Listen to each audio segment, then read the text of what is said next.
this morning. It's December 10th, 2020 and I'm Richa Sarodalal bringing the world to your screen. 4 volunteers have developed facial paralysis after taking Pfizer's COVID-19 jab. The Food and Drug Administration said that the issue must be monitored as the jab becomes more widely available.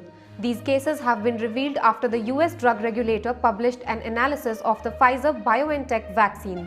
The officials have warned that doctors should watch for the alarming situation and Pfizer should continue to keep a tab on how many people it strikes. US President-elect Joe Biden is setting up his team. He's all set to introduce Lloyd J. Austin III as his defense secretary. He has chosen the retired Army general to lead the Pentagon. In addition to this, Biden has also picked Marcia Fudge as Housing Secretary and Tom Vilsack as Agriculture Secretary. Canada has approved Pfizer's vaccine after an independent review. The review by Canada comes after the approval by Britain, which was done on an emergency basis and relied heavily on Pfizer's analysis. Canadian Prime Minister Justin Trudeau said that the first doses will arrive at 14 Canadian distribution centres next week. UK and Europe have not been able to reach an understanding in spite of the meeting between UK PM Boris Johnson and EU Chief Ursula von der Leyen. The teams came out and said that there are large gaps in what are the expectations on both sides. They have been deadlocked and have time only to reach a deal before 31st December when the UK stops following EU trading rules. Major disagreements remain on fishing rights, business competition rules and how a deal will be policed. The meeting was seen as a last-ditch opportunity to work through the main sticking points and for the two sides to try and find some common ground. Hackers steal Pfizer-BioNTech vaccine data in Europe.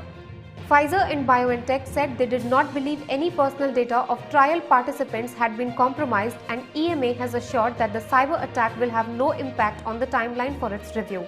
It was not immediately clear when or how the attack took place or who is responsible or what other information may have been compromised.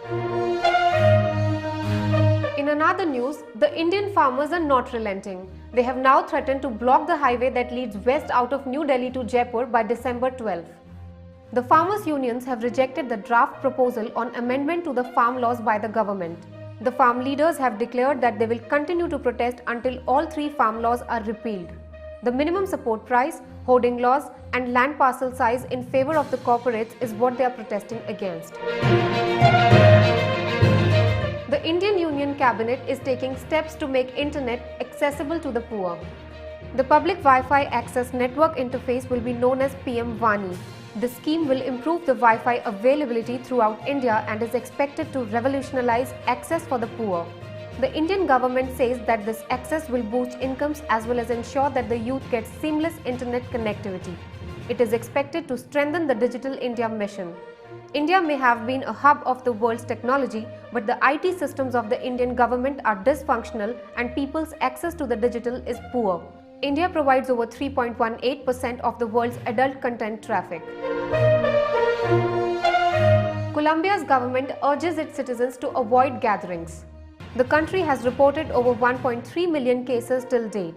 Christmas shoppers are seen gathering at the malls and shops in large numbers. To curb the spread of COVID infection, Health Minister Fernando Ruiz has asked citizens to avoid mass gatherings and celebrate their holidays with their families. The government has only allowed shops to reopen with safety measures. Masks, sanitization and temperature check is mandatory. Passenger flight resumes in Brazil with Boeing 737 MAX. Brazil's GOL is the first flight to restart commercial services after 2 fatal crashes last year. 346 people were killed in the accident. GOL is the biggest domestic airline in Brazil.